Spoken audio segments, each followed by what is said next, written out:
The invocation and pledge of allegiance. If you'd like to join us, we'd invite you to. Lord, thank you so much for another beautiful day and a beautiful place to live, the way you've blessed us so abundantly. We ask that you would guide and direct us today as we meet to discuss the needs of our community and the ability to be able to share what you've given us here with others. We ask that you would watch all over us all as we come and go from our meetings and our daily business, and that everything we do today would be to your glory. And it's in Jesus' name I pray. Amen. Amen.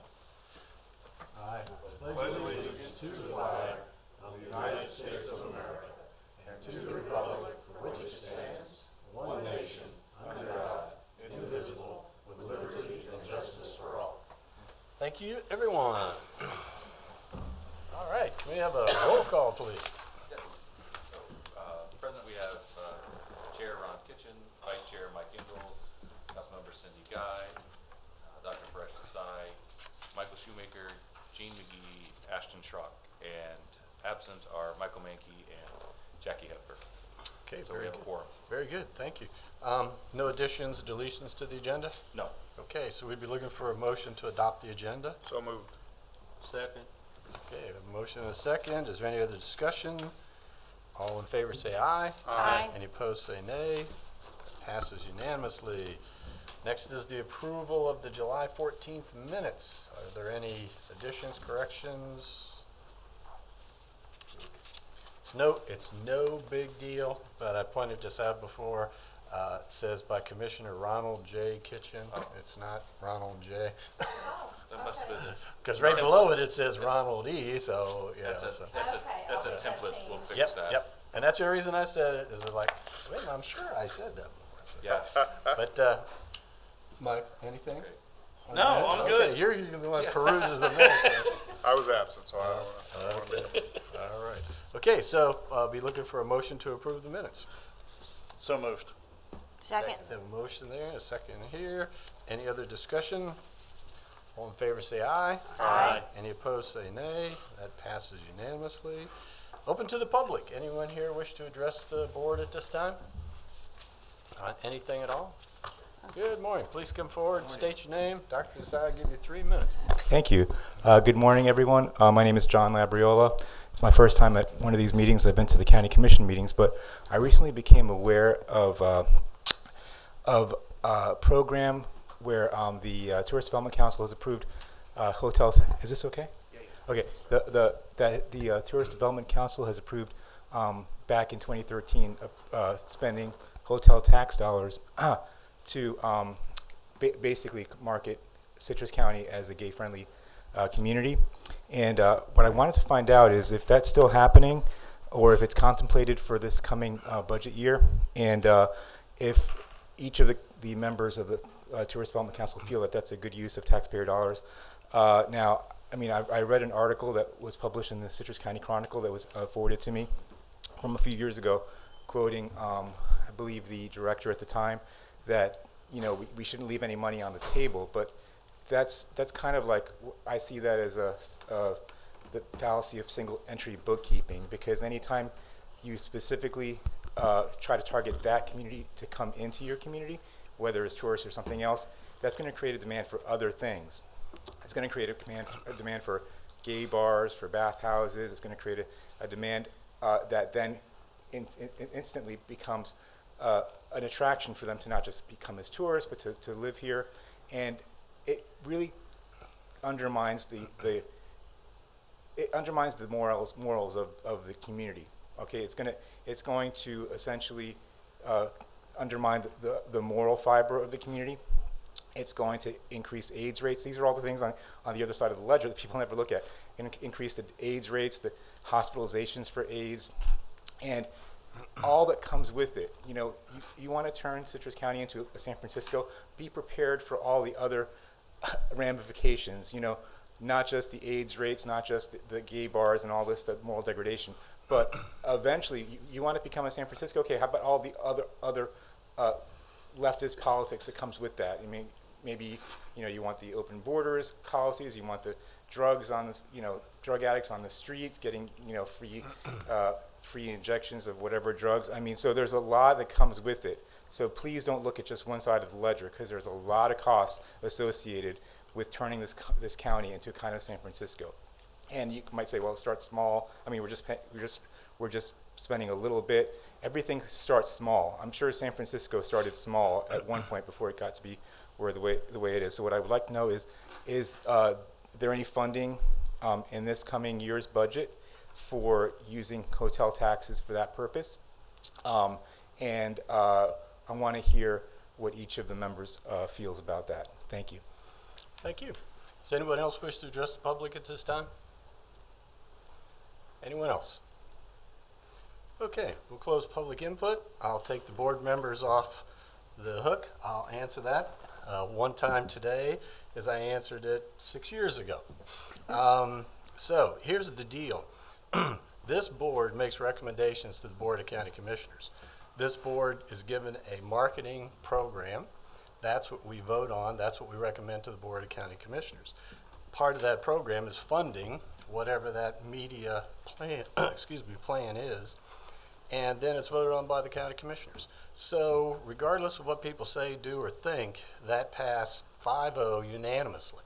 So this stuff about the TDC is attracting these kind of people and those kind of people, and the board is attracting, what we say is Citrus County is open for anybody that wants to come and legally see it, okay? When you check into a hotel or an RV camp, they don't ask you your sexual orientation. They don't say, please tell us, what your sexual orientation is, just like we don't ask political affiliation or whatever. So I know people have very strong feelings about this on both sides, but our attitude is that if I'll just give you my own personal explanation. I might not agree with the views and feelings of people, friends of mine that are, say, Democrats, but we don't ban Democrats from coming to Citrus County just because we might not agree with their politics, point of view, or lifestyle. So same as we don't discriminate against Republicans or anything else. And I think the issue comes down to what's legal and what's not.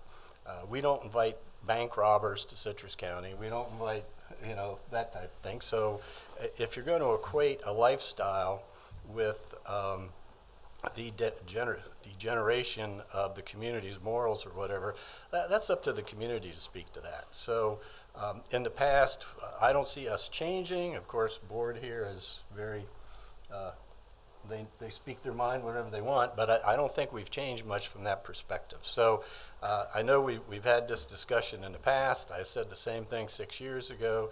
It hasn't changed. I personally might not agree with somebody about something, a position, a lifestyle, or whatever, but I'm not going to tell them they can't come and go scalloping and they can't come and swim with the manatees just because of their lifestyle. So, and as long as it's nothing illegal, that's, I think, what our position has been, and I think in the past that's what the Board of County Commissioners' position has been.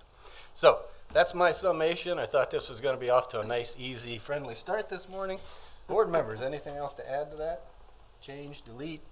Anybody disagree? Okay, so there's your answer. We're going to look for our media campaign that's been being presented and has been developed. And I'll just say for the record one more time, the way this got way off track is we don't see who reads what. We see what area it goes into, and I believe this all started with a publication that was put in doctor's offices or something in New York. And I think because we were trying to track the New York market, and somebody said, oh, well, that publication is geared to this lifestyle. And I said, well, I don't know who goes into the doctor's office and who reads that magazine. And if they pick it up and see something about Citrus County and want to look into us, then that's fine.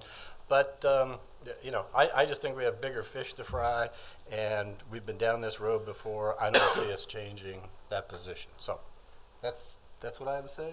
Anything else before we move on? Okay, thank you very much. All right, so that finishes open to the public. Next, we'll go into presentations. Data, Research and Data Services, Annual Report. Before we move, I forgot to change the slide. The river restoration will be next month. Okay. I changed the agenda, but didn't change the slide. Never get that 3 minutes. So, Ann Wittine from Research Data Services is here. I showed at the county commission meeting in August a snippet of some of the information, really the high level things with terms of occupancy and some of the sales tax, but she's going to give you the full presentation, and I'll turn it over to Ann right here. Good morning. My Good name's morning. Ann Wittine. I'm with Research Data Services, and we're going to do a quick recap of what 2020 looked like and look at the first 2 quarters of 2021 as well. So way back when COVID started, I was here for a tourist development meeting. We were just starting to talk about COVID in March of 2020. And I said to you guys at that point that you were ideally well suited to be a destination of interest during this event, because you are sort of naturally socially distanced, because you had the outdoor activities that made people feel safer through the event. And looking at the 2020 numbers, you can see that you vastly outperformed many other destinations in terms of attracting visitors. Also because you had such an established relationship with local Florida drive markets who might have gone other places were it not for COVID, that opened up opportunities for you as well. So that's what we looked like for 2020. In terms of taxes, that represents $17.7 million in state and local sales taxes that are paid by visitors to Citrus County. That means that were it not for that money, either residents would have to pay more or there'd have to be changes in services, and that's the equivalent of nearly $300 per household, and that is during the period of the height of COVID. Can we ask questions? Yes, ma'am. That's Yeah. all right, that's all right. Do you mind if I Sure, can figure this not at all. I was gonna ask how many households, but I can do the math, it's okay, thanks. So looking at the beginning of calendar year 2021, in the first quarter, we saw a 1.2% contraction in the number of visitors compared to 2020. That's because of the strength of visitation last year in January and February.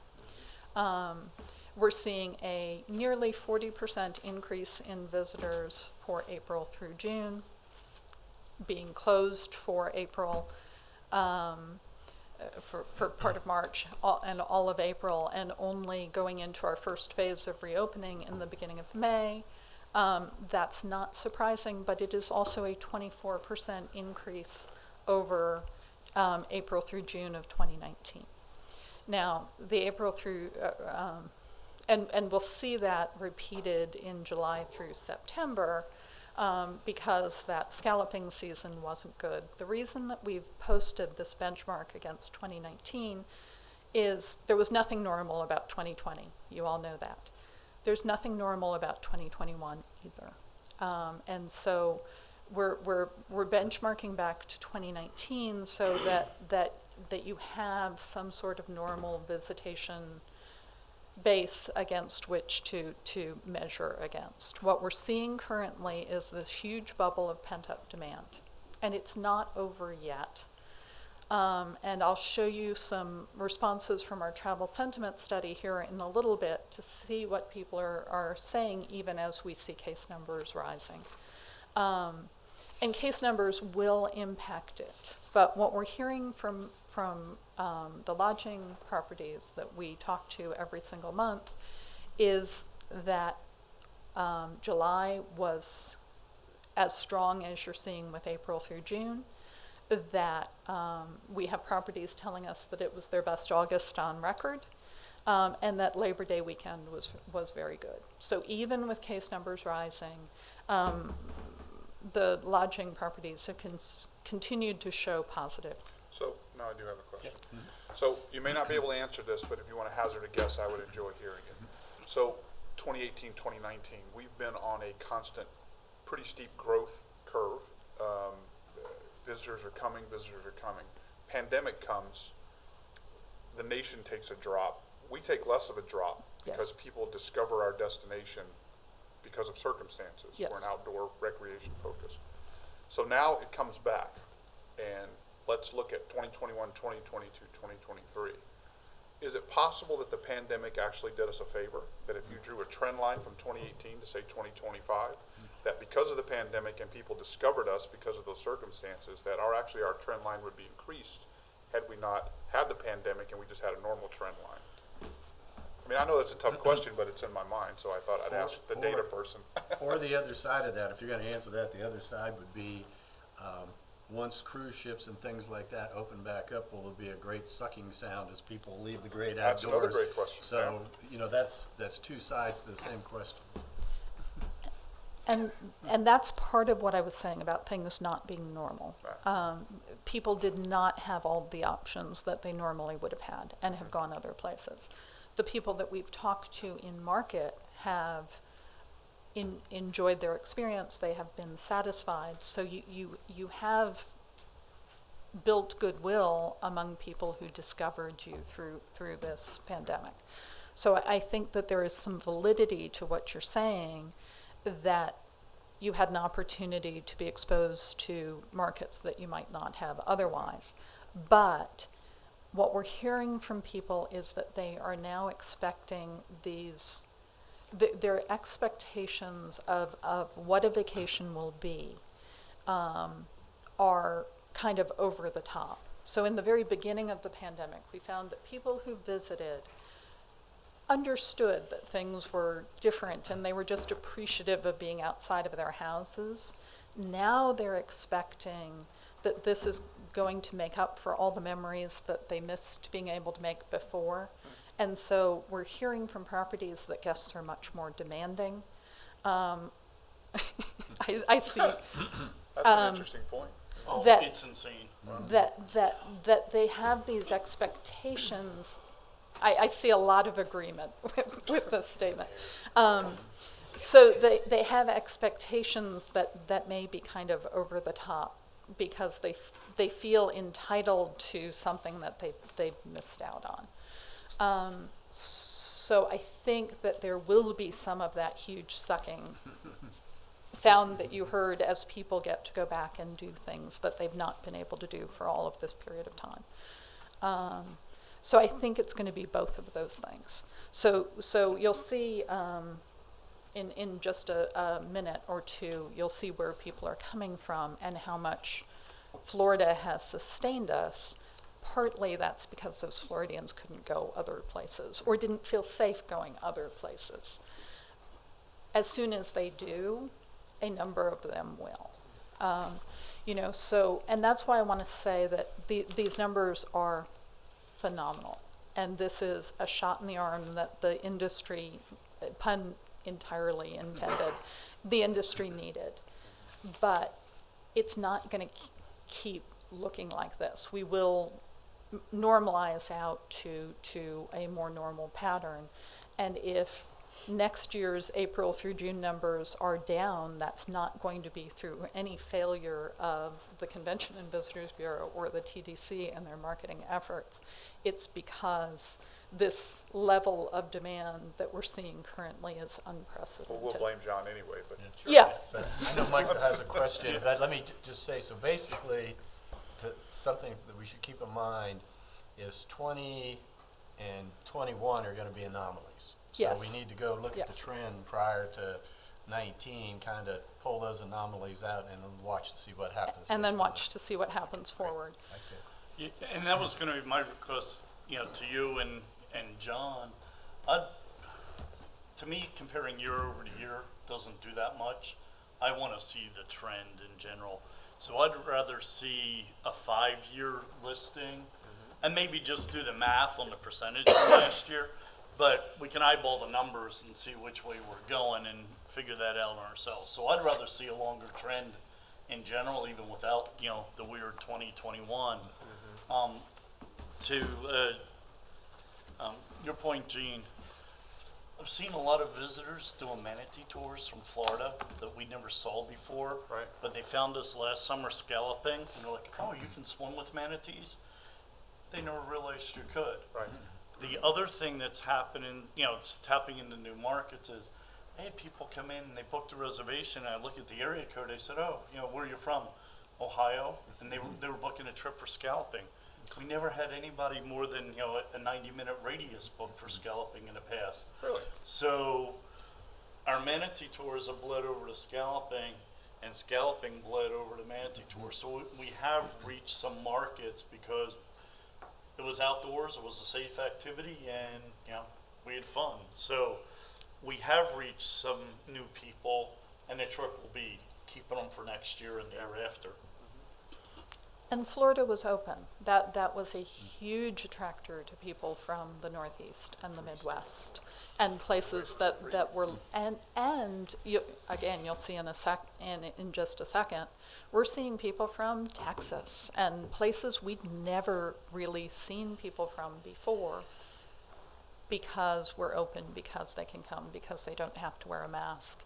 We're hearing that in our travel sentiment studies as well. So not only are we seeing more people, we're seeing them spend more money. Through the beginning of the pandemic, we saw decreases in per capita spend. That's not what we saw in April through June. We saw a significant increase in per capita spending, partly because of a decrease in party size.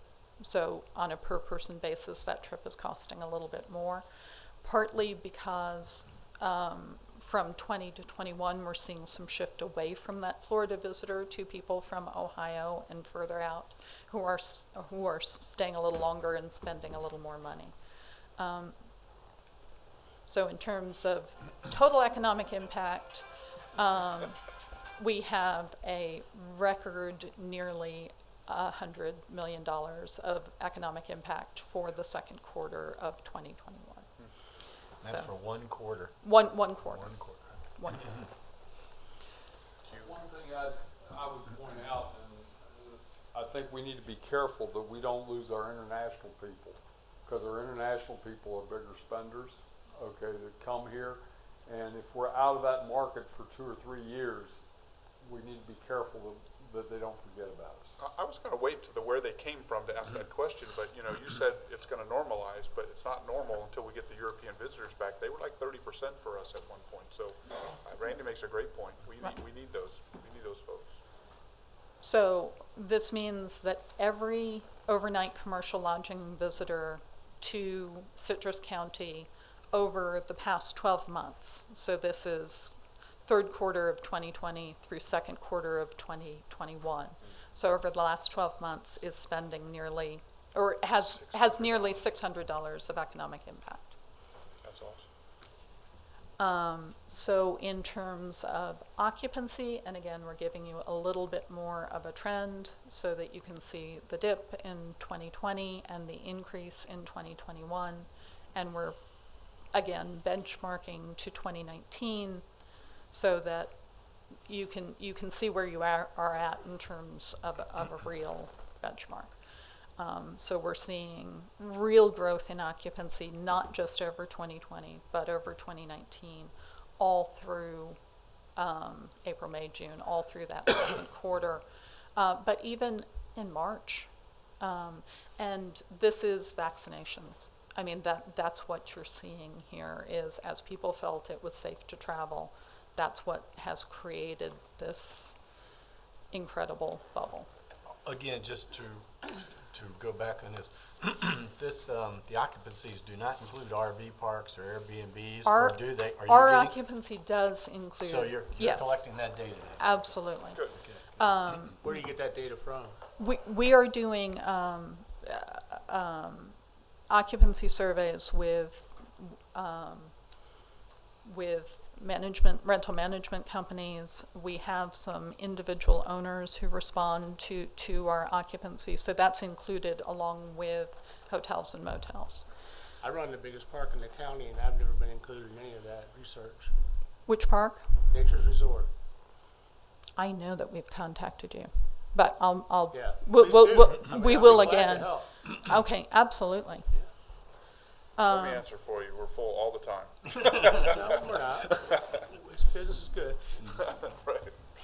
We definitely are hearing from the travel sentiment that there is a significant segment of the population who has felt safer if they can be staying in their own RV, and that travel segment has expanded.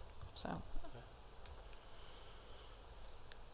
and these numbers you had already seen. This is just the end of the year that will update as those numbers become available. But as I mentioned before, it looks like July will be every bit as good as the second quarter was. Preliminarily, it looks like July occupancy will be in the 82% range.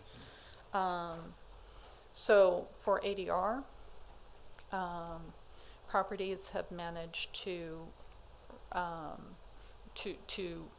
not only maintain but increase average daily rate. People are desperate to take that vacation, and if they're willing to travel, and there's even a market that had saved money because they didn't vacation through 2020, and so now they have a little bit more to spend. So what we have been hearing is that properties are not experiencing the rate resistance that they might have expected to experience. So that's what we're looking like in terms of ADR. These numbers are from the Florida Department of Business and Professional Regulations. This does not include RV sites because they don't have to be licensed in this particular way. But we're not seeing any change in hotel and motels in the area, but we are seeing continued growth in the apartment vacation rental segment. Is units houses or bedrooms? Units is houses. So it's many of those units are, multi-room facilities.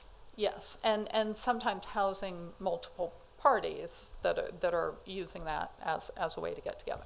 John, a year or so ago, didn't Terry cull through the vacation rentals and come up with something like 11,000 rooms available in Citrus County?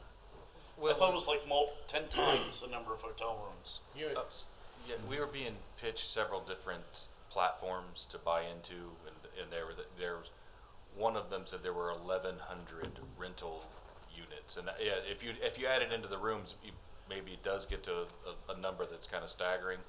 But there were just in those talks about when they were trying to get us to buy into the platforms, I was surprised at the number of actual, because they culled them through all the different services, and at any one time there was as many as 1,100 rental properties, vacation rental properties available in the county, and Okay. I was a little shocked it was that high, but I think there is some overlap from what I remember from the pitches, that if it's on VRBO, it might also be on Airbnb, and now it's that one place counts twice. Yep.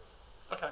So, yeah, but it is again, our true hotel motel number is always smaller than everything else that collects the tax for us. Okay. Thank you. And I just had this conversation with the mayor of one of the towns south of us, and he told me that he came up, brought his family up, and did some scalloping and stuff over the summer. And so I asked him, where'd you stay? And he said, well, we stayed in a vacation rental. And I asked him which one, and he said, the ones that look like Spanish buildings in old Homosassa on Fishbowl Drive? And I go, oh yeah, I know that. Oh yeah, we stayed there. And I said, I never even thought of that as a vacation rental place. We drive by it all the time. So, so it's, I guess there's more of them out there than we've ever even thought about or whatever. And it might not be designed as a permanent rental, but I'm going to rent it for the 3 weeks I'm not using it, and to pay for 3 more months that I can. Well, he was the mayor from another city, and he came up and spent a lot of money, so I didn't question him. Nope. And we thanked him very kindly. All right. All right, so for the second quarter, we're seeing, and I mentioned it earlier, a slight decrease in people per party. We expect to see this number pick up as people want to reconnect with family that they haven't been able to see. We're expecting to see increases in people traveling with extended family, in people traveling with friends and friends, that kind of thing that we hadn't been seeing through the height of the pandemic. We're still seeing a slight decrease in length of stay. We expect to see that pick up as well, but you see the significant increase back to a more normal number in terms of party budgets. And then here we started to talk about this a little ahead of time. So our foreign visitors, meaning Canadian, European, Latin American, all combined, represented a little more than 10% of visitation for April through June of 2019. It is through 2020 that was an unmeasurable amount that was basically non-existent. We are starting to hear from properties that they are seeing a few international visitors. It's still not big enough for us to reliably measure it and give you a number. So it's not really true that there are no international visitors here whatsoever. It's just not measurable yet. What we're hearing from the travel sentiment study that we do, and what we do is we have a huge database of likely Florida visitors, not likely citrus visitors, but people who have an interest in visiting Florida. And we've been surveying them since, not the same people, but we've been surveying this database. We segmented it out into like 25 segments, and we've been surveying it since May of 2020. And tracking those responses in terms of people's sentiment about travel. And our database is we bubbled Florida because we knew that those would be the people who would visit Florida destinations first, but it is global in scope. So we have responses from Canada, and we have responses from Europe, and those people are telling us that they want to come visit, they just aren't allowed to. The Canadians are very, very interesting because in the beginning, they were telling us that they felt like their government was doing what they needed to do to protect them. And as time progressed and the borders remained closed, that sentiment has shifted to feeling like to chafing under the restrictions, and the cycle of visiting Florida for many Canadians is just so much a part of their year that they feel like they really missed out. So there's a lot of pent-up demand in Canada. There is a lot of pent-up demand in Europe. I agree that you need to keep yourselves on the top of their mind. Hopefully this number won't look like this next year. So we see... Can I ask real quick? Sure. And also, John, everybody can probably answer this. I'm just curious, you say there is some international visitors. At this point in time, is it because they're prohibited from traveling here, or is it mainly we are prohibiting them from coming into the country? Like with Canada, right? I mean, it's Canada's issue more than it's our issue with that travel, right? I mean, from what I've read, we're not letting them in. Right. Okay. So what I'm saying is, now they're letting us in, and we're not letting them in, which is sort of a trade deficit. What's it going to take to open that market up? When you see all this pent-up demand, is it going to be for just someday somebody's going to just pull the curtain open and say everything's fine, or do you think it's going to be one country at a time? Is it going to be us as the United States that's going to have to say, okay, come and visit? Or I'm just curious, where do you see the end of this, or how does it end? My understanding is we are still prohibiting Canadians, and we are still prohibiting Europeans from coming to visit, meaning the U.S. is. So it'll be up to us then to. And my understanding for Europe is that we have to individually negotiate with each country. That locking things down was easy, opening them up is much more difficult. So I was concerned earlier in the year as Europe opened to, was allowing US travelers and we were not allowing European travelers, it creates a deficit, you know. Now it sounds like Europe is flip-flopping, and maybe it's a good thing that we didn't. The uncertainty is really hard on travelers, and we hear that in our travel sentiment study as well.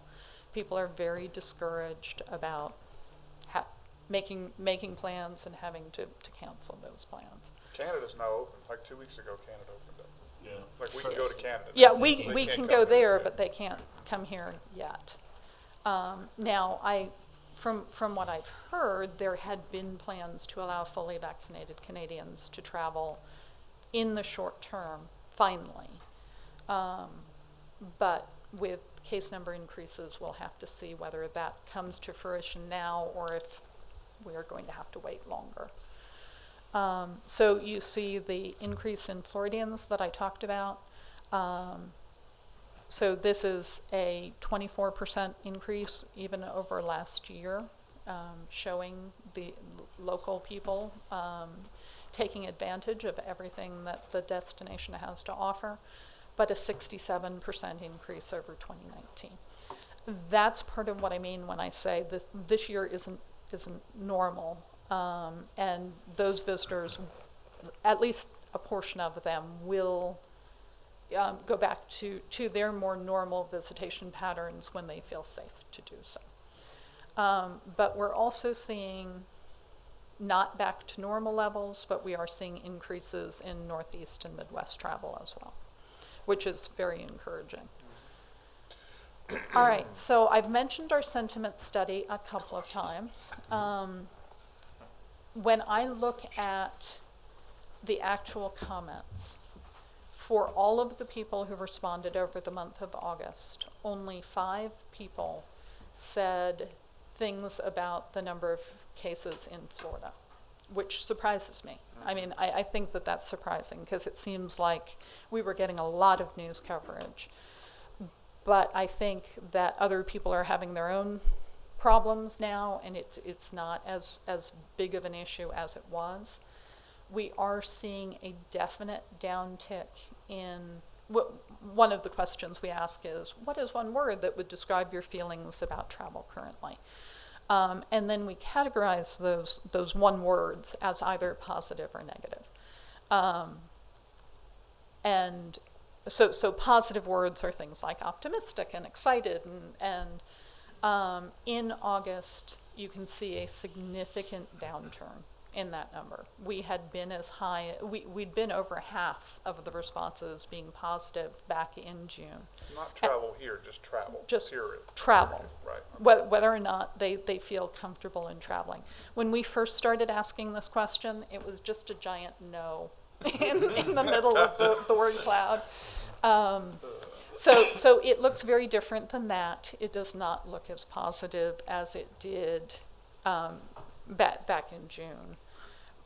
But, so we ask people how optimistic they feel about their personal health. We still have 77% saying that they feel optimistic. That is down over June. June was 82. So it's not a huge rollback, but it is a slight decrease. Personal finances, people at the 67% level feel optimistic about their personal financial situation. In June, that was 69. So not a big difference at all. The economy, 32% say they feel optimistic about the economy. In June, that was 41. So we're seeing some contraction, but not a big contraction. We categorize people in terms of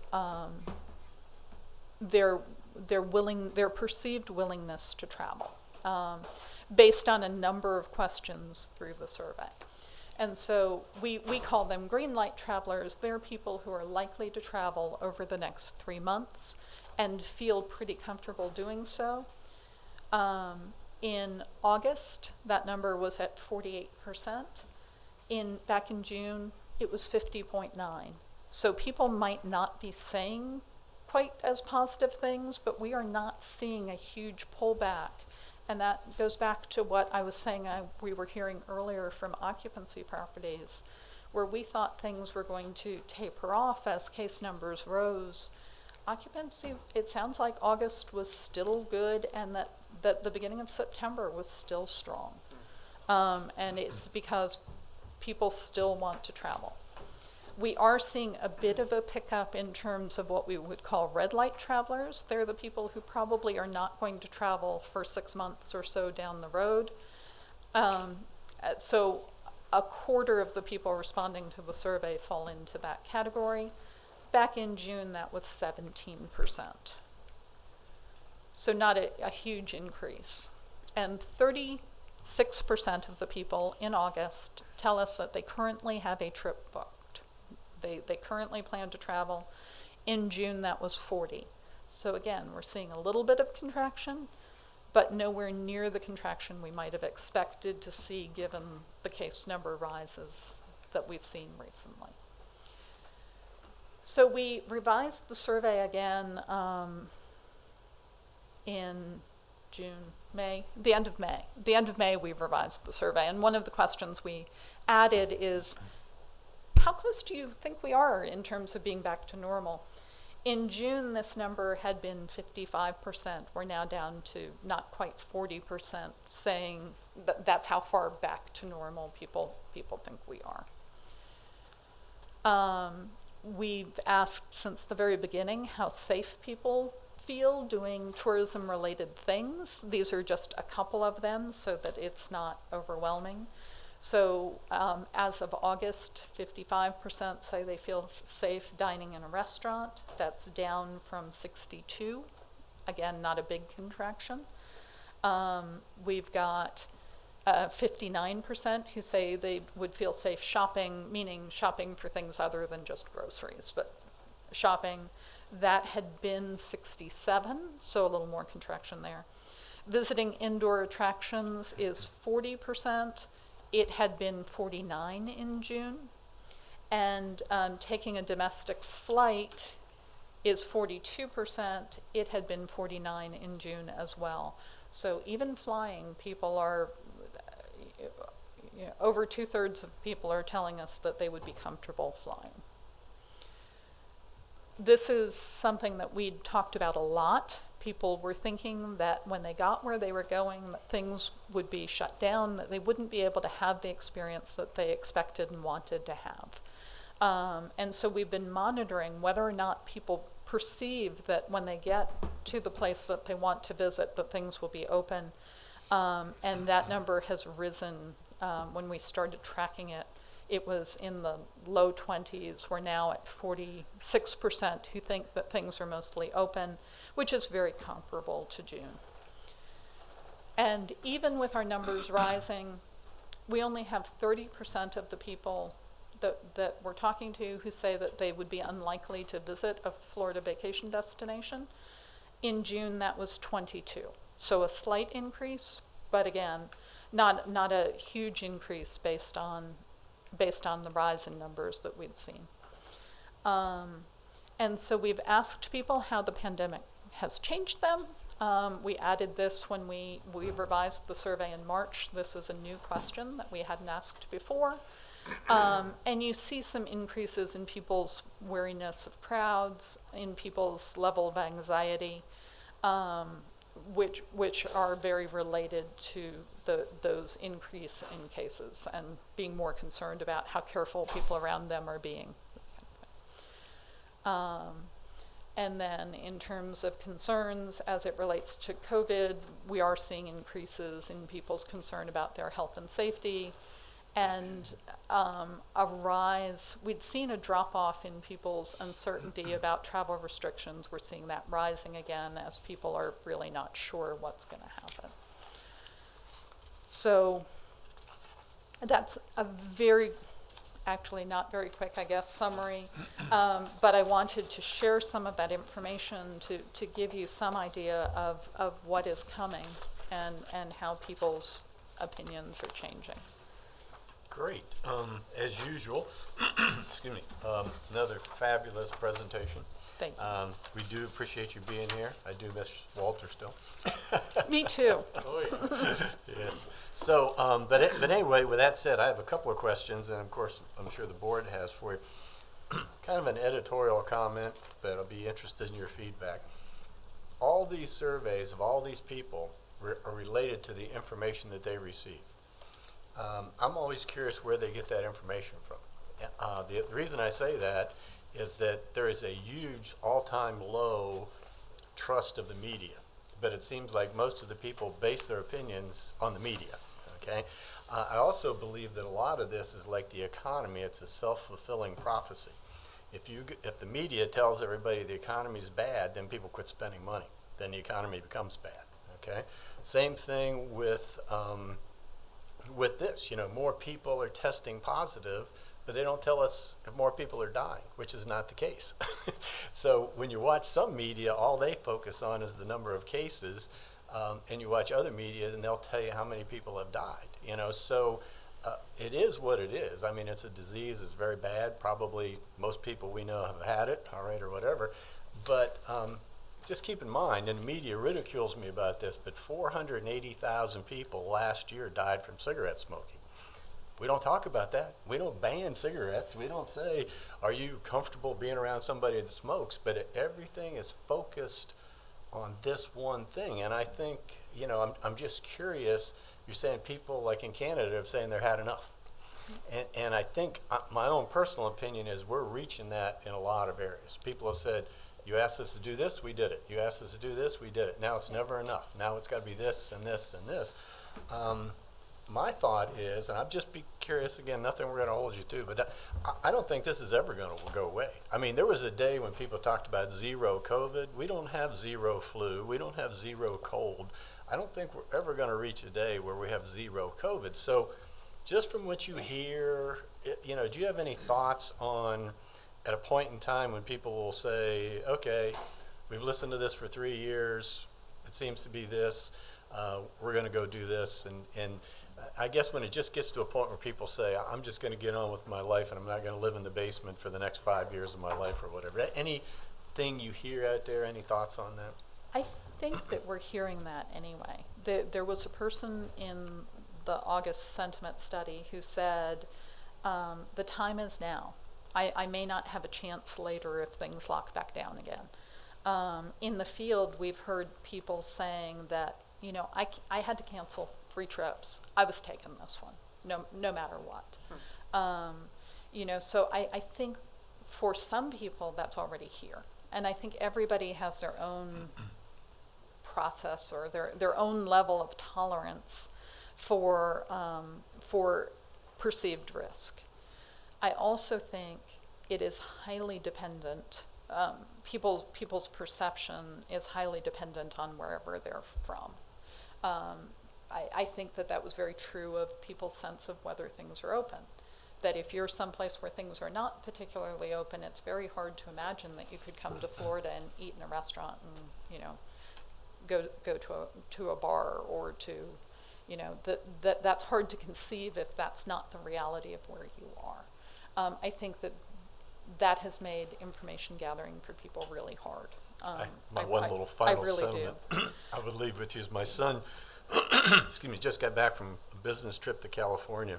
And he says, yeah, Dad, it's pretty fascinating. All my friends gathered me around and they wanted to hear stories, what it's like to live in the free state of Florida. And they go, you can really do this? You can really do that? I mean, people in California are just shocked that we, like, I thought earlier you said Florida's open. That made a big difference. It made a big difference. Again, I think there's a lot of stuff that we take for granted because we're here. Anyway, enough from me. I know you guys got some good questions. So we also are hearing in the survey a very pronounced and growing sense of resignation that COVID is just here to stay. And so then people have to figure out how they live with that. Unfortunately, the other side, and it kind of goes back to what I said earlier about people being more demanding when they come to visit, is every month as I look at these surveys, people's level of anger and frustration ratchets up a little bit. On both sides of the political aisle, and I'm not trying to make this a political statement, but but it kind of has become a political thing, and there's a lot of frustration. And I can tell you, not just from the travel side, but from the government side, people are a lot meaner than what they used to be. Angry.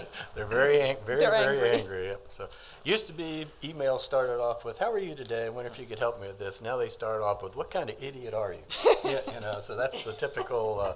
Anyway, how about some questions? Great presentation. Perhaps you can kind of lead us into where do we go from here. I'll always ask you this every year: are we on the right track? You know what we're doing.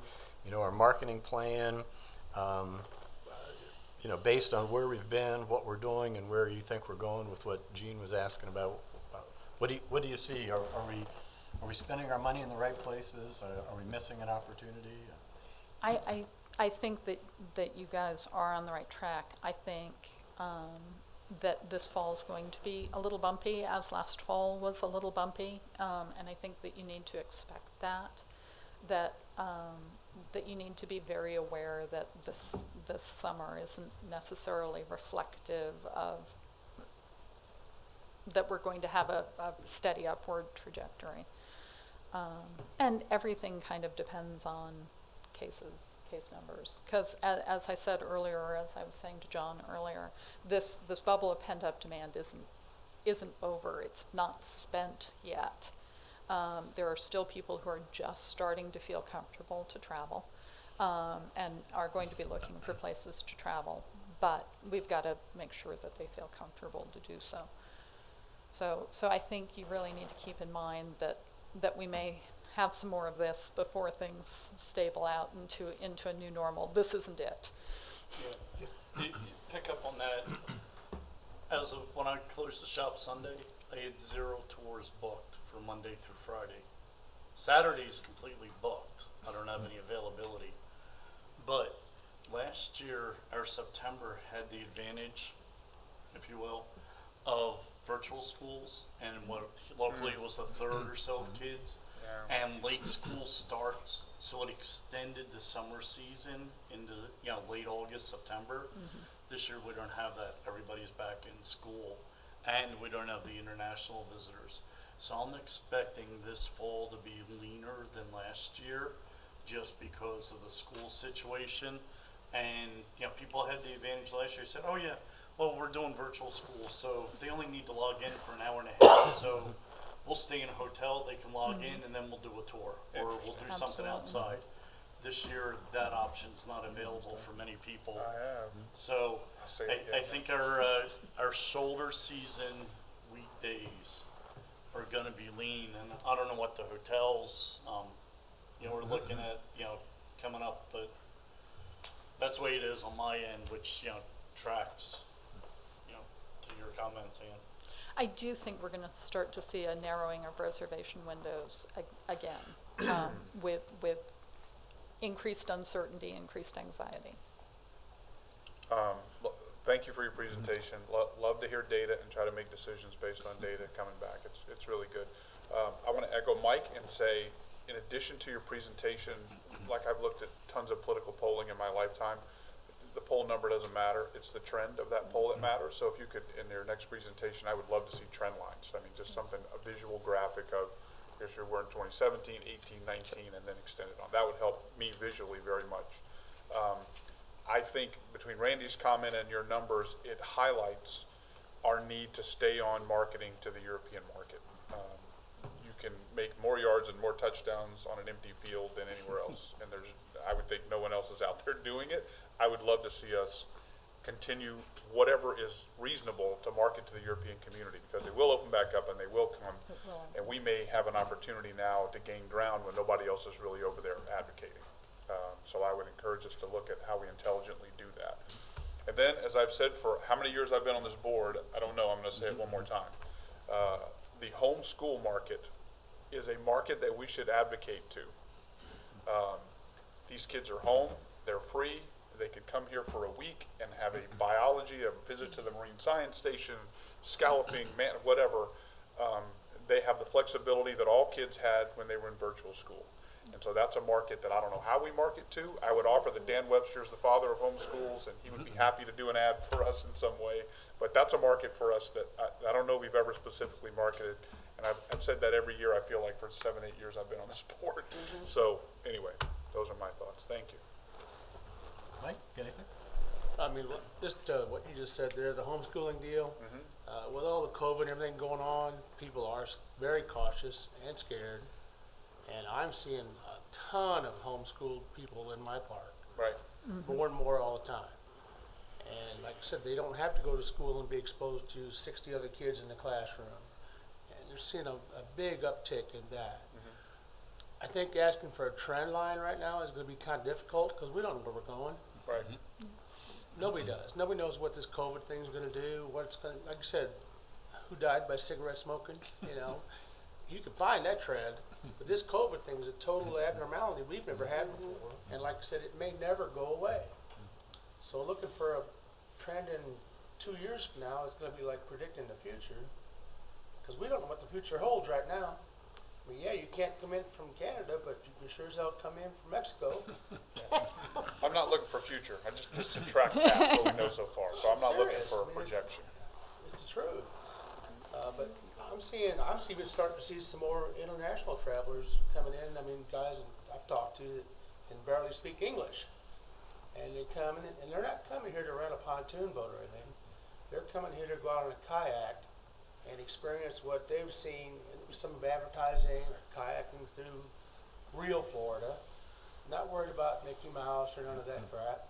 They're coming to see what we have that they've seen somewhere, and that's what they're looking for. They're looking for that experience.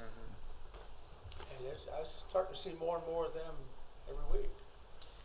There is a huge homeschool convention that's held every year in Orlando, Memorial Day weekend. Yep. And I don't recall, I went many, many, many years, and I don't recall a lot of vacation destinations advertising. And you're right, you offer an incredible biology experience here. Maybe we should participate in that homeschool convention and set up booth and, offer our services. I think that's going to be one of the things, one of your slides talked about what's changed, we see a lot of things that have changed. We see there's a lot of parents that aren't sending their kids back to school. They're going to homeschool. We see a lot of, what was that article? It was in one of the things that was called the Great Resignation, where it showed that a lot of 2-parent working families are now only 1-parent working families. They've decided, hey, one of us is going to stay home. And of course work. You've always talked about that, where people can now telecommute or whatever. We're going to see more of that. So I believe we're going to see a lot more of people with the flexibility to live anywhere and work from home or whatever. So and I think that's just going to keep expanding. So those I think are opportunities. You had mentioned about, I noticed John was taking notes. We're going to follow up on the homeschool thing or Figure whatever. that out, but just, it is on a holiday though. What's that?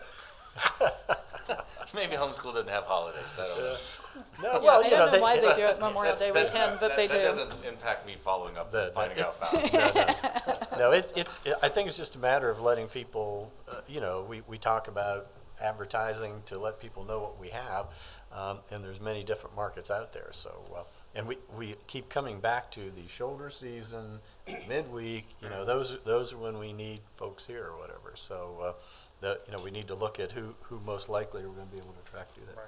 Anything else, Mark? No, I'm good. Okay, Cindy. No, I mean, I'm, talking about the homeschooling thing too, even maybe surrounding states, Georgia and Alabama, kind of, drives, easy drives distance would be advantageous to grab those folks. I don't know, just personal experience, has any of you taken a cruise or done anything like that? I just did. And so I took a cruise out of Lauderdale, went to Honduras and Cozumel and Nassau. It was very interesting.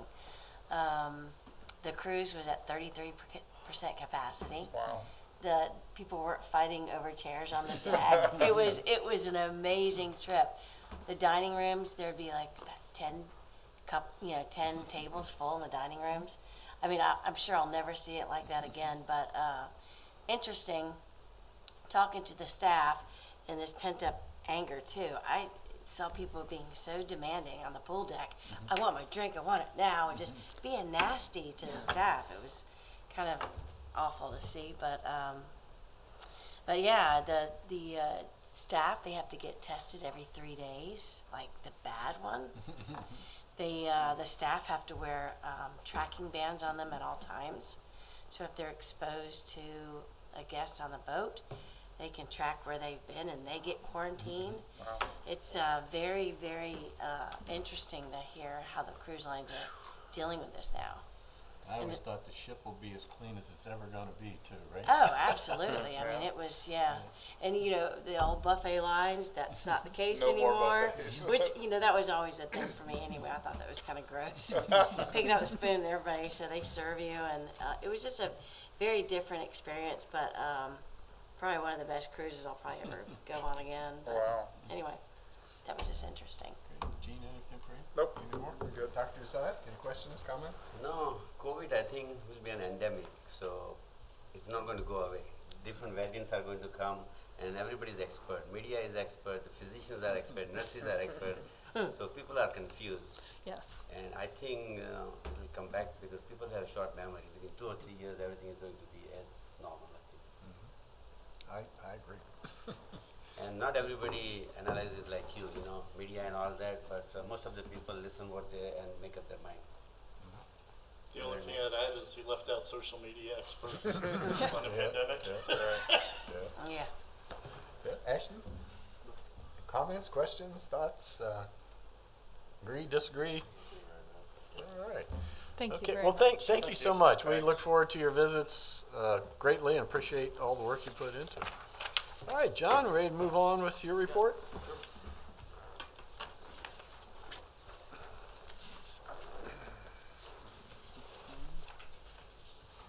So, well, one thing I did, Ann and I talked briefly before about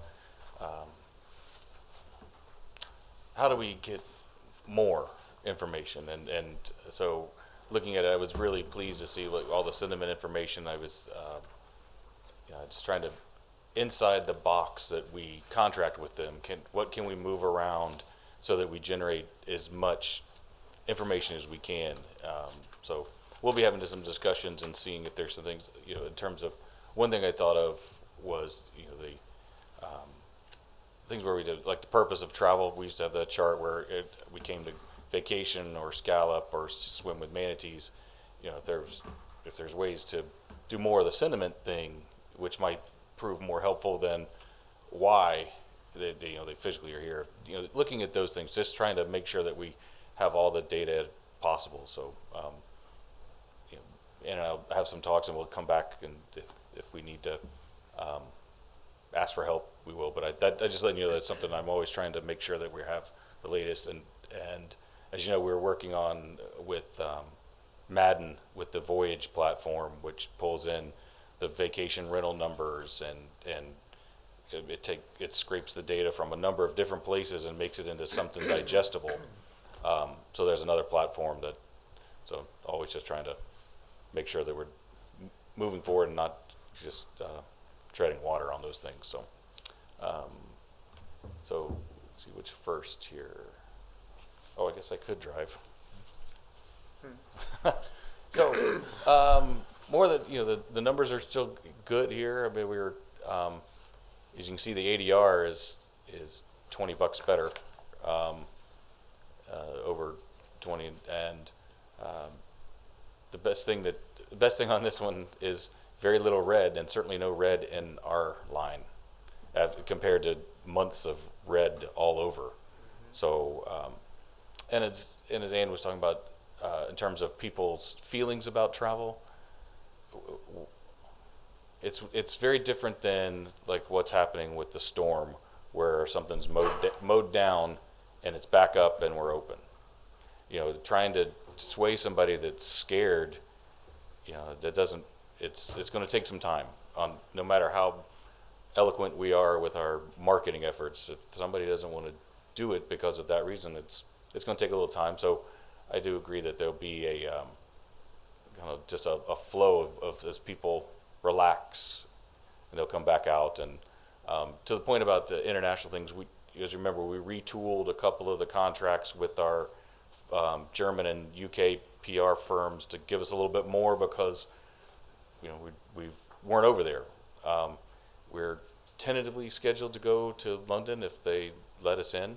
I mean, I know that that shifted in a week and a half from when I was looking at it to just the other day. They said they changed their color to a worse for us coming in. So, luckily we haven't bought tickets yet, so we'll see. And then I'll try to corner the Visit Florida International folks next couple of days at the governor's conference and see if they know what's the sentiment or what they're feeling of going. The strategy that we're dealing with is basically if we can't be there, we're asking our partners that are there to do more for us and represent us more, right? So, Right.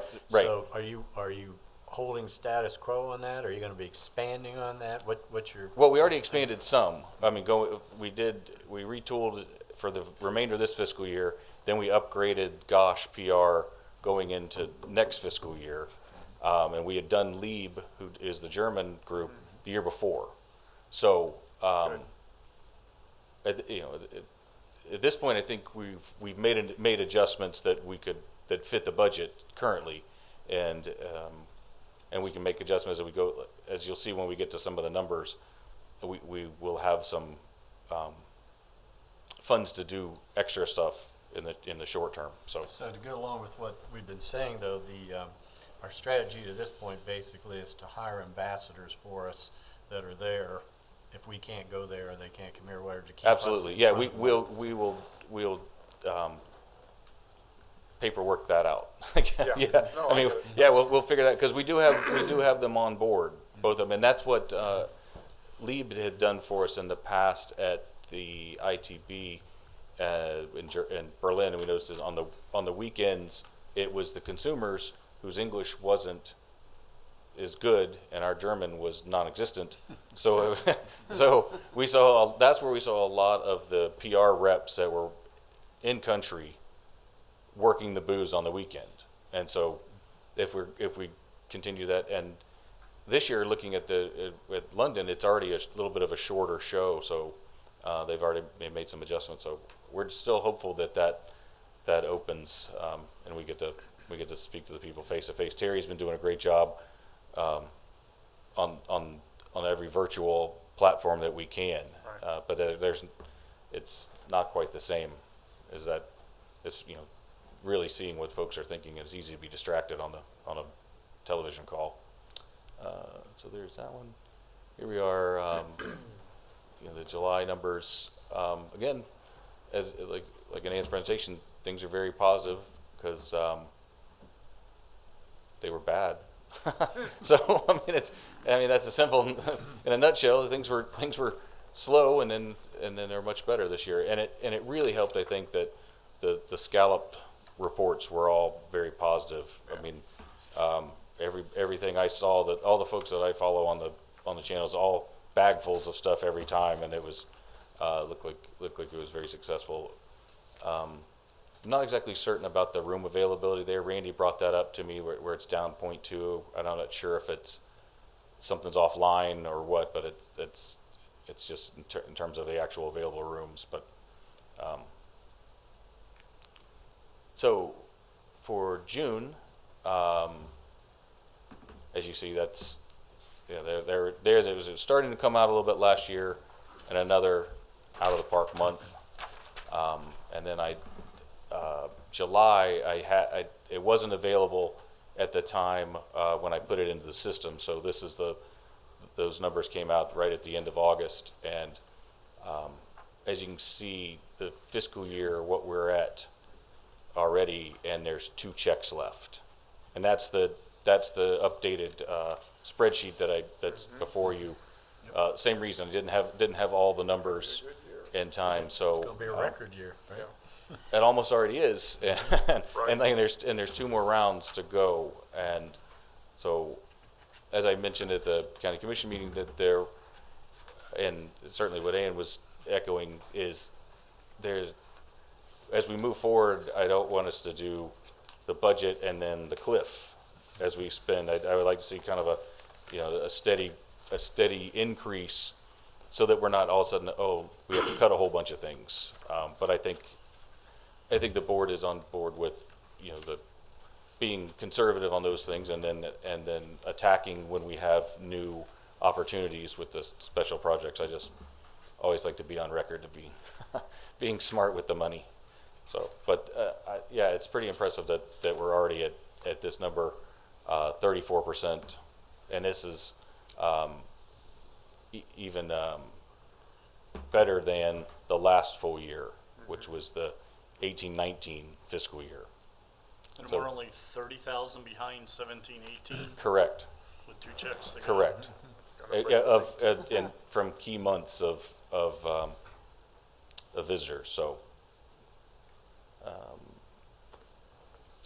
social media continues to be strong. Jody is taking the reins and is doing a great job, even though she's on loan till Veronica comes back full time. Jody's been filling in as the PIO for the county. Oh, I wonder what she was doing. I saw her at the commission meeting, but I didn't know what she was doing. Yeah, no, she just kind of wanted to go.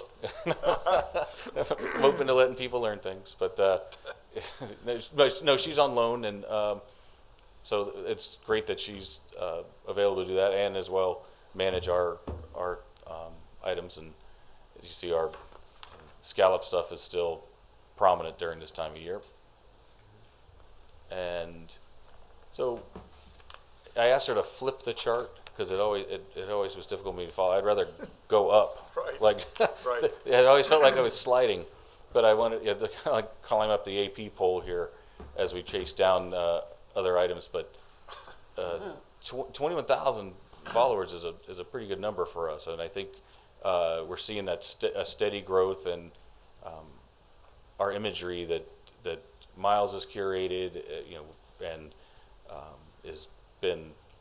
I mean, we have what people are interested in.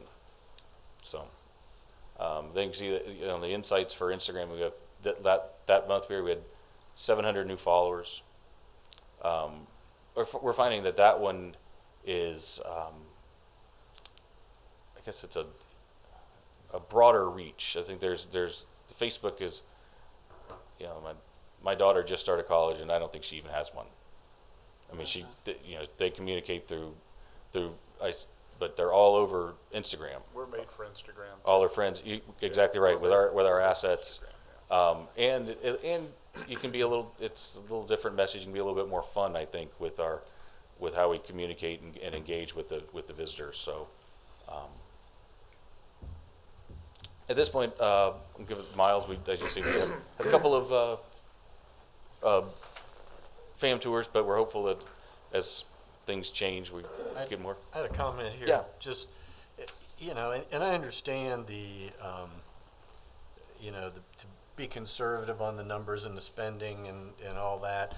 But, I got to keep coming back and saying that the way I think we've structured our budget, it takes care of itself. Yes. The fact that we put away a percentage for reserve, and then after that, everything else goes into special projects. So if the budget holds up, we have the money. If the budget doesn't hold up, then we don't.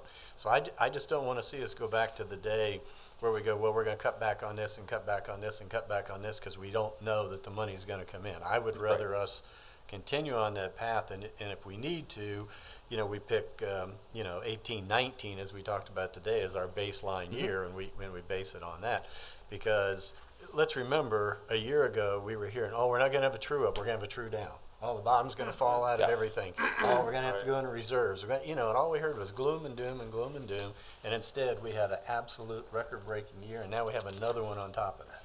So I'm not saying it's all pie in the sky, but I'm also saying let's not live in gloom and doom and contract so much that we, that's just my thought. So my feeling is keep the hammer down, keep going at it, and if we start to see a contraction, then we can say, well, maybe some of the special project money that's out there, and then we go back to what Gene always says, well, that's when you need to keep spending, when you see it, contracting or whatever. So just my thoughts on that, so that. And when I'm talking about, all I'm saying is, what I'm thinking is, all of a sudden we'll see 2.2, let's just say as a number, and then next year it's not that. And we've budgeted $2 million, and then that's what I would like a kind of a the little engine that could kind of climb up the mountain type thing. And I'm not talking about contract. I want to avoid where we get really happy one year, and that's all. And yet my only point is in my mind, if that was gonna happen, that would've happened last year. Cause that Yeah. was the year that everybody was predicting. That's what I drop thought. out of it, so. Where my head was too. I thought we were going to be like many of our other destinations in the state that are off 30%. Right. So Right, that very was good. that's all. I'm on board. But I just want to say somewhere this number is going to look great on paper, and I just want to make sure that we're all on adding and making it work correctly as we have always. That's Your bar's low enough, John. We're gonna make you spend all that money. Yeah, and I can do It's gonna that. make us I mean, more I money. just I've always said we can spend it. I just want to make sure we're in the proper channels with the money. The bar's low enough, okay? Yeah. And as again, we still, as of right today, from the latest data we have here, we have almost $500,000 in the special project fund. Yes. Yeah, that- and it's only gonna increase Correct. with, with the true up, so. Yes, I agree. So, but it's like maybe it's because my father was a CPA or something. I didn't get all the genes. I got enough of them. We'd rather have you that way. Yeah, than the I other think way. so. Well, this, in all trueness, this is a different situation. Usually we're in a position where just because we have it doesn't mean we have to spend it. Where in this particular case, yes, it does. That's what Yeah. we collected for us to spend it. So it's a whole different kind of dynamic that we're working with. And I think that we will be in a good position when things like Brand USA and Visit Florida start running out their international programs. Right now, there's been not very much, and we can, and I'll, like I said, I'll be at the governor's conference. We'll see some of those things. I'll talk face to face with the folks and see what's the time frame do they think are they going to start putting those things? Because I don't know that right now is if they're doing much, because there's so much uncertainty. And but I agree. I think what we've done with our two PR firms over there to try to keep just churning the water a little bit, since we really haven't seen people in person. So, well, at this point, I'll get Miles up. He'll go over some of the media, and he's got some other information to share with you. You have something on here about the ARPA grant update. Did you cover that, or is that something? No. That was I sat in on a video call with the Regional Planning Council, and this is dedicated tourism money for relief. And I didn't know if we had any projects, but I did connect the Planning Council with the City of Crystal River about the Riverwalk. And one thing that the Planning Council said is the more projects they could get under the umbrella of the Planning Council, they felt there was more chance of success than a series of individual projects. And I think the Planning Council has some, I guess, I don't know the right word, labor, I guess. They can help with putting these things together because I know that the city is limited in terms of personnel to help on all that stuff. Everybody's so busy, but so I'd link that up. That's their job. You're talking about the Tampa Bay Regional. Yes, sir. Yeah, that's their job is Right. to bring that in and kind of get it under the umbrella and submit it. Right. And it looks a lot better too, because it's coming in as a regional project, not just as an individual Right. city project. So on the call, it was me and Visit St. Pete.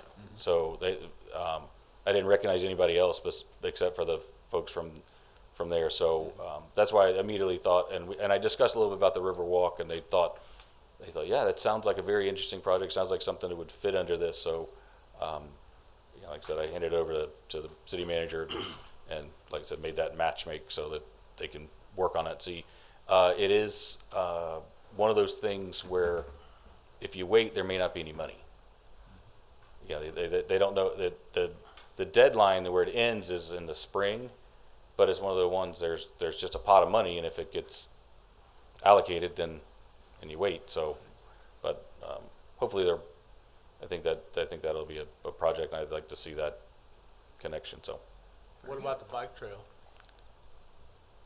well, we had a meeting I went with the chamber and talked to Senator Simpson about that. No, I'm talking about this grant. You're talking Right, no, right. Okay. That's another source of allocation. Yeah, I did. that is something we could look at. I didn't For think of, projects, we might as well have Yep. them a half a dozen. yeah, I didn't think about that one as much, as trying to, something that we could, because I knew that the number was smaller, but, yeah, I'll reach back out to them and see, and I'll talk to Randy about who in the county can help me that's actually was working on the planning side so that we can get everybody that needs to be connected, because, I mean, I know we gave some money, but other than the big plan about, here, I don't know much more about it, in Like terms of the everything else, technical. If you give them 6 plans, Yes. ideas, and they give you 2 of them, you did good. Yeah, It's better than getting the 1. agreed. Okay, I'll follow up on that, so, Great, thank you. yep. Miles, have you heard if we're gonna win that award for your video yet? Well, we will know tonight on one. luck. John will be at the Governor's Conference, and we're a finalist there for the virtual FAM tour video. And Jody is in St. Louis, and we're a finalist there for the 3CMA Savvy Award, 3CMA being city and county governments. And that's about the bike trail, right? That's about the That was Fort my Island, segue yeah, the into- Fort Island Bike Trail, which any boost we can get for that project, all the better.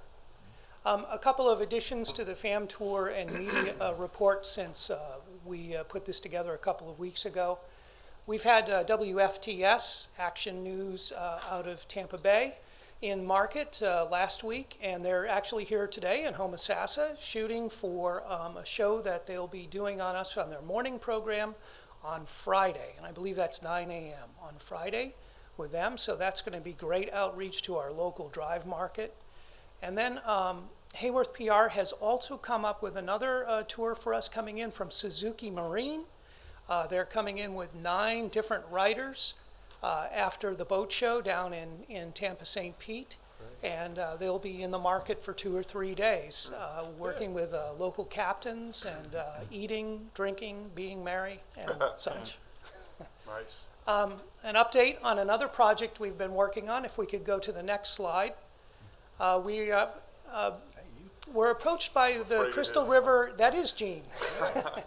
Yes, it is. We were approached by the Crystal River National Wildlife Refuge and the Friends of the Crystal River National Wildlife Refuge to be part of their new exhibits at the Visitor Center, which actually is open now. Even though work on it isn't complete, the Friends do have it open, and they have their store in there. But this is the display that we'll be involved in. They asked John if we could make the video for them for their Saving Three Sisters Springs exhibit, which we did.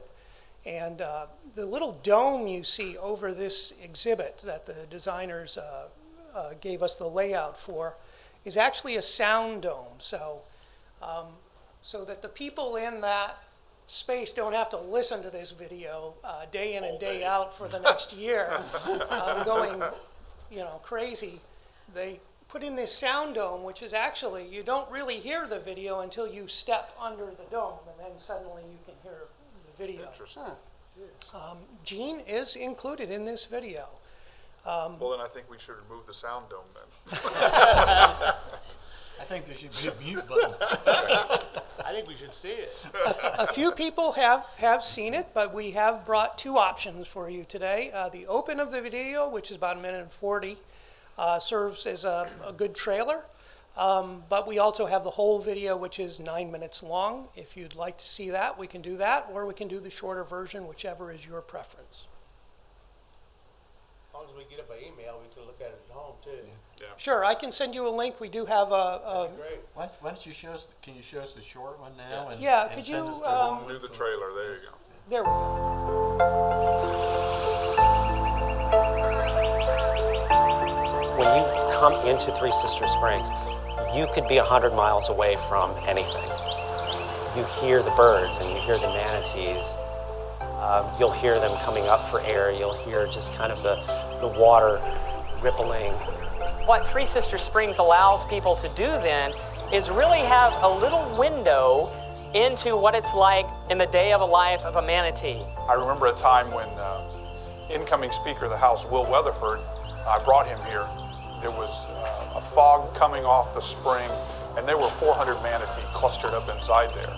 And I remember Will's comment to this day. He turned to me and he said, Gene, this is almost religious. This is an unbelievable scene and feeling that this place gives me.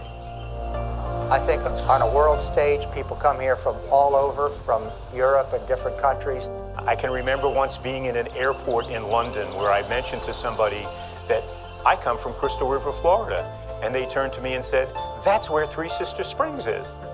If you've ever been in Crystal River to Three Sisters during the dead of winter, and you see these manatees stacked on top of each other to get warmth in order to survive, it's very hard not to say, we gotta do something about that.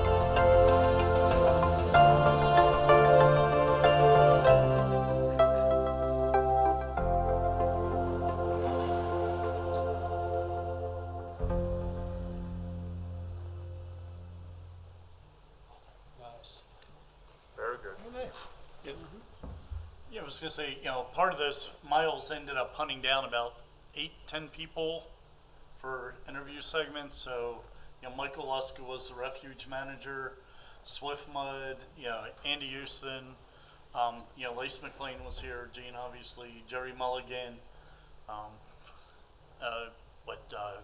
Guy from Guy Feldman Marwick, Foundation, Guy Marwick.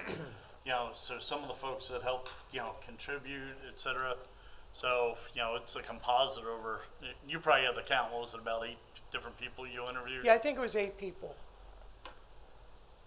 And then to splice it all together to make it a contiguous story was a really good job. I've seen a couple iterations along the way, so I may be a hair deeper than some of you, but. Yeah. Well, we're almost to the final version, a few little tweaks, but I will send that out so you can watch the whole thing when you have time. Thank you. Thank you, Ron. And not to be self-serving, but just from a historical standpoint, I remember the night and who cast the deciding vote to buy Three Sister Springs. Anybody would know? Anybody take the guess as who that might be? So anyway, excellent. Yeah. Okay, let's see. Anything else, John, from that? I'll be right back. Sure. There was some information from Terry that we've been doing in terms of, so we're actually, some trade shows are happening, ICAST, which for, as you can see, the fishing products.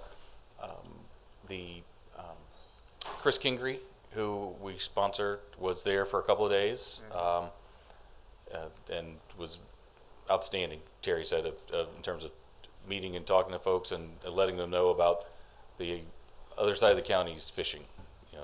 So much is on the saltwater side. So now I remembered what it was, but I'll just keep moving because it doesn't have anything to do with this. Right. It doesn't have anything to do with the sales thing. And you can see there's another virtual class that she did with the UK travel agents through Visit Florida. So there are some things in the works to stay in touch with the UK, but like I said, we have not seen much on the cash investment side yet. So what I did remember was they've been working with Madden on our annual report, the folder that we did last year. We should have that completed by the end of the fiscal year. And so by next meeting, we should have hard copies for everybody. Good. But I think there's, between the numbers that they're generating for us in terms of our media, with Hayworth and then the own things that we were talking about, I think it's going to be a pretty, we like to keep it simple. I always talk to them about their charts, make like the USA Today, so that it's easy to follow and the numbers are right there and it's all wins, and so that's what we're working for. So yeah, hopefully we'll have that available by the end, and we're moving forward. Terry on the sales side, Miles generating the articles for the magazine. It'll be a little later this year, but so our goal is still to have it before the end of the year, the new Discover magazine. So, and that's all I've got. Good. Business by other council members. Mike? See any questions, yeah? Yeah. Right. He's back. Damn it. We were fighting for control of the meeting and you came back. Motion to adjourn now. Everybody's looking to move forward. So where are we at? Wrapping up with other business? Yeah, Yes, sir. the last thing I mentioned is that our annual report, we should have that available by the end of the fiscal. Madden's working on it, and after the report today, we'll have pretty much all the numbers to turn that into something, so we should have a hard copy. I'll have digital copies before, but we'll have the hard copies definitely at the next meeting. I have my usual monthly meeting with all the presidents of all the homeowners associations in Sugar Mill Woods this afternoon. That's why I took all these notes, and Yeah. I'll be passing all this, $298. all this 298 number, and the $595 per overnight visitor, and $100 million in 1 quarter in economic impact. Those are some big numbers to have. Hopefully that quiets some of the Yes. noise in the system, as they like to say. Yes. Okay. I have a question. Yes, sir. Do we get to see the video that we were up for with the award? Which one? What the For the one that Flagler the yeah, I'll ask Miles to send that out. It's the virtual FAM tour, the one that he and Terry did I think we on their saw own. that. I think we did, but Okay. we'll send it back out just as a Yeah. reminder. But Okay, that's I the. wasn't sure. I don't know if everybody saw the bike trail one though, the one that we did for you to take to legislate. But that's what the other award is. Correct. That's Yeah, the more county side. Right. And this one, like I said, Miles and Terry did that one on their own. What happened to the video that Miles was shooting with, the paid actors and the whole deal? Came That's around Madden's got all the content, and we're turning that into usable things now. Okay. We've completed all the shots for that. I didn't know if that was going to come out as a complete video or how that was going to be presented. Well, it'll come out in different parts because some of it is things like the fish to fork, which can be used as soon as it's ready. And then there's one that we did specifically like on the scallop side, which will run a little bit, more in the spring. But all those were done, and that from what I hear, Miles, the content was great, right? Yeah, they're working on those videos right now. We have seen their storyboards for them and approved them, so they should be coming out shortly. I have the raw video now, so if you're interested in seeing anything, I love it. I have it now, and we're happy to share that with you and appreciate all the industry partners who worked with us to make that possible. And I'm hoping that it's Madden's work with our targeted campaigns and our FAM tours that are why those international visitors are coming in thinking they've seen something. Yeah.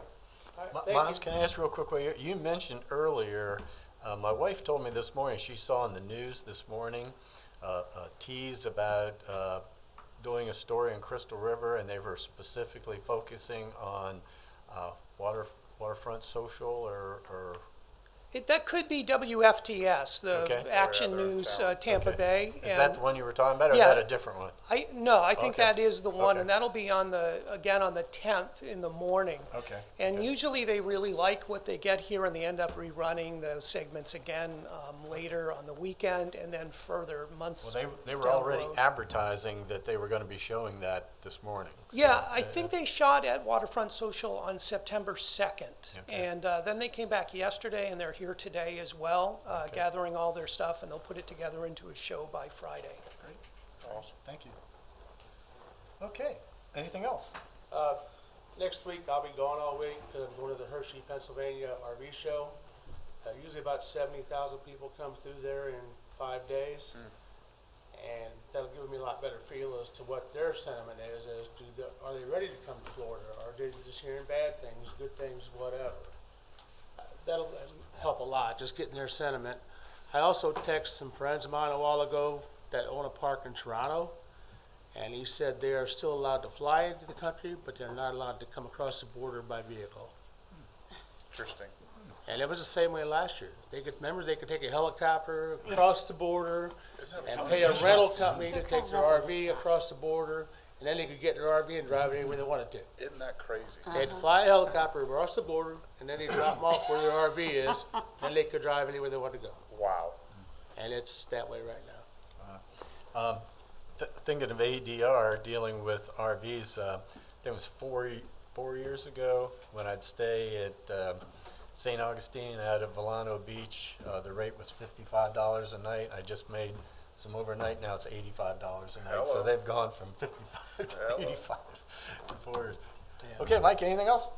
One last thing here. It's Snowbird's only option at this time is to ship their RVs with transport companies and then fly down. That's nuts. That's crazy. It's crazy.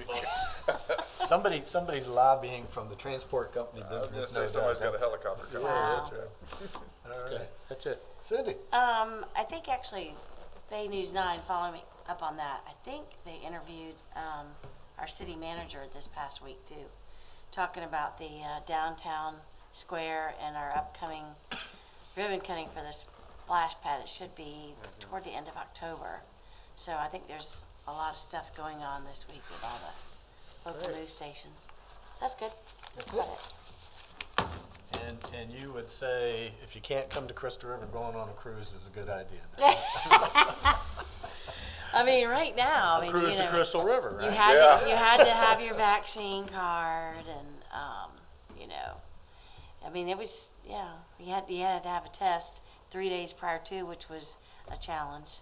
I always said, once this gets to a point where it looks like it's going to wrap up, cruise ships, because they were always beat up on about being not the cleanest places in the world anyway, right? Even before this, there was all these other right? And I figured there's going to be the cleanest place you could ever go to with people following you around. And I mean, this cleaning was up. a new celebrity ship that I went on the Edge, and as you're going into the dining rooms, you know how they'd go, washy, washy, washy, washy, and they'd give you the sanitizer. The ships now have built-in washing stations right as you come in, with like soaps and towels and water. So, and they encourage you wash before you go in too. Right. But yeah, it was awesome. Interesting.